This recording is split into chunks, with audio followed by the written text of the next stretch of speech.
নেপালের অর্থমন্ত্রী, যে বেটা অর্থমন্ত্রী, মানে যে বেটা পুরা দেশের অর্থের মেন গোডাউন যার হাতে, এ বেটারে ফিরতে ফিরতে শেষ পর্যন্ত শুধু জাইঙ্গা ছাড়া আর কিছু যায় ছিল না।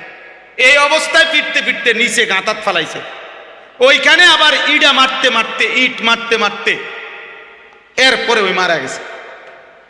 মন্ত্রী এবং মন্ত্রীর পরিবারের সদস্যরা হেলিকপ্টারের রশির মধ্যে ঝুলতেছে বাঁচার জন্য।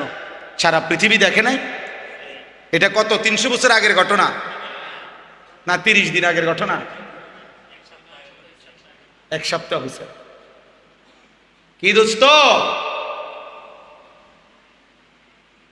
কার নিরাপত্তার উপরে ভরসা করে সেজদা দাও না?